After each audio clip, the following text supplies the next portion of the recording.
കുറച്ച് ദിവസങ്ങൾക്ക് മുമ്പായിരുന്നു ഷമീറും അതോടെ തന്നെ തൊപ്പിയുണ്ടായി അങ്ങോട്ടും ഇങ്ങോട്ടും രണ്ടുപേരുടെ കുറ്റങ്ങളും കാര്യങ്ങളും അതോടെ തന്നെ വീഡിയോ ഓഡിയോ അങ്ങനെ പല കാര്യങ്ങളും വെളിയിൽ വിട്ടുകൊണ്ടിരിക്കുന്നുണ്ടായിരുന്നു. ആ സമയത്ത് തന്നെ ഒരുപാട് പേര് പറഞ്ഞാണ് ഇതാണ് കൊണ്ടെങ്കിൽ എന്തെങ്കിലും ഒരു പണി കിട്ടാനുള്ള സാധ്യത വളരെയധികം കൂടുതലാണെന്നുള്ള രീതിയിൽ പറഞ്ഞിട്ടുണ്ടായിരുന്നു. നമ്മൾ നോക്കിക്കഴിഞ്ഞാൽ ഒരുപാട് വീഡിയോസ് ഉണ്ട് ഈ തൊപ്പി വെളിയിൽ വിട്ടിട്ടുണ്ടായിരുന്നത്.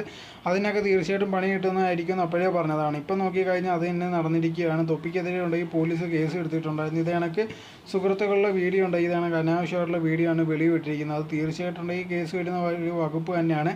ഇപ്പോൾ നമ്മൾ നോക്കിക്കഴിഞ്ഞാൽ ഇതുവരെ കേസ് എടുത്തു എന്ന് മാത്രമേ പറഞ്ഞിട്ടുള്ളൂ. അതല്ലാതെ ഇത് ഇനി എന്തെങ്കിലും മുന്നോട്ട് പോകുമോ എന്നുള്ള രീതിയിൽ പറയാൻ പറ്റില്ല. കാരണം ഇത് കണക്കത്തുള്ള ഇപ്പോൾ നോക്കിക്കഴിഞ്ഞാൽ ഇത് കണക്ക് കേസ് എടുക്കുന്നതല്ലാതെ അതിന് എന്തെങ്കിലും ഒരു പരിഹാരങ്ങളോ അല്ലെങ്കിൽ എന്തെങ്കിലും ഒരു കേസിന് മുന്നോട്ട് പോകുന്ന കാര്യങ്ങളൊന്നും നമ്മൾ കാണാറില്ല. കുറച്ച് കഴിയുമ്പോഴത്തേക്കൊണ്ട് ഈ കേസൊന്നും കാണത്തുപോലുമില്ല, അതിനെപ്പറ്റി സംസാരിക്കുക ഒന്നും കാണത്തൊന്നുമില്ല. എന്തായാലും കേസ് എടുക്കുന്ന ഒരു ട്രെൻഡാണ്. ഇതിനു മുമ്പും പലവട്ടം ഉണ്ട് ഈ തൊപ്പിക്കെതിരെ പല കേസും വന്നിട്ടുള്ളതാണ്. അതൊന്നും പ്രത്യേകിച്ചൊന്നും ആയിട്ടുമില്ല. ഇപ്പോൾ ഇതും അതേപോലെ തന്നെ ആണെന്നൊന്നും അറിയത്തില്ല. പിന്നെ അതേ സമയത്തുണ്ട് ഈ ഡ്രഗ്സിൻ്റെ കാര്യമുണ്ട്, അതിൻ്റെ കേസിൻ്റെ കാര്യമൊന്നും ഇതുവരെ ഉറപ്പായിട്ടില്ല. അത് കേസ് എടുക്കുന്നുണ്ടോ പരിശോധിക്കുന്നോ അതിൻ്റെ കാര്യങ്ങളൊന്നും ഇതുവരെ വെളിയിൽ വന്നിട്ടില്ല.